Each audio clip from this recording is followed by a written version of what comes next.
ఈ కొత్త సంవత్సరం ఆహ్వానించే ముందు ప్రపంచంలో కొన్ని ప్రత్యేకమైన మరియు ఆసక్తికరమైన కొత్త సంవత్సర సంబరాలను తెలుసుకుందాం. First, Denmark country. పాత ప్లేట్స్ వాళ్ళ ఫ్రెండ్స్ ఇంటి దగ్గర ఆర్ రిలేటివ్స్ ఇంటి దగ్గర విరగొడతారు. అలా చేయడం వల్ల వాళ్ళకు గుడ్ లక్ వస్తుందని వాళ్ళ బిలీవ్ సిస్టమ్. సెకండ్ కంట్రీ వచ్చేసి స్పెయిన్. న్యూ ఇయర్ రోజు మిడ్ నైట్ అందరూ గ్యాదర్ అయ్యి అందరూ 12 గ్రేప్స్ తింటారు. 12 గ్రేప్స్ అంటే 12 మంత్స్ అని అర్థం. అలా చేస్తే ప్రతి నెలలో వాళ్ళకు అదృష్టం వస్తుందని వాళ్ళ నమ్మకం.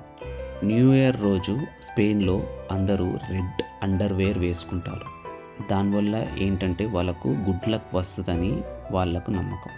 Next country Philippines. New year రోజున అక్కడ పిల్లలు ఎంత ఎత్తుగా ఎగురితే అంత టాలర్గా అవుతారని అక్కడ వాళ్ళ నమ్మకం. నెక్స్ట్ కంట్రీ వచ్చేసి బ్రెజిల్. అక్కడ బీచ్లో పూలు సమర్పిస్తారు. అలా చేయడం వల్ల వాళ్ళకు సముద్ర దేవత బ్లెస్సింగ్ ఇస్తుందని వాళ్ళకు నమ్మకం. ఫిఫ్త్ కంట్రీ వచ్చేసి కొలంబియా.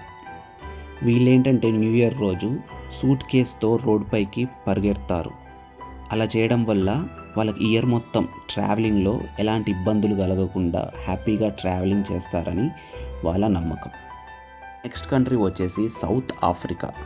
సౌత్ ఆఫ్రికాలో ఏంటంటే న్యూ ఇయర్ రోజు వాళ్ళు ఓల్డ్ ఫర్నిచర్, వాళ్ళ ఇంట్లో ఉన్న ఓల్డ్ ఫర్నిచర్ని విండో ద్వారా విసిరి కొడతారు. దానివల్ల ఏంటంటే వాళ్ళ దగ్గర ఉన్న బ్యాడ్ స్పిరిచువల్ని వాళ్ళు తరిమేస్తున్నారనే ఫీలింగ్ అనమాట. సో నెక్స్ట్ ఇయర్ నుంచి ఫ్రెష్గా ఇయర్ని స్టార్ట్ చేయొచ్చు అనే నమ్మకంతో అలా చేస్తారు. ప్రతి దేశానికి వారి ప్రత్యేకమైన న్యూ ఇయర్ సెలబ్రేషన్స్ ఉంటాయి అండ్ ప్రత్యేకమైన కల్చర్ ఉంటుంది. మీకు ఏ కంట్రీ న్యూ ఇయర్ సెలబ్రేషన్స్ ఇంట్రెస్టింగ్గా అనిపించిందో కామెంట్స్లో తెలియజేయండి.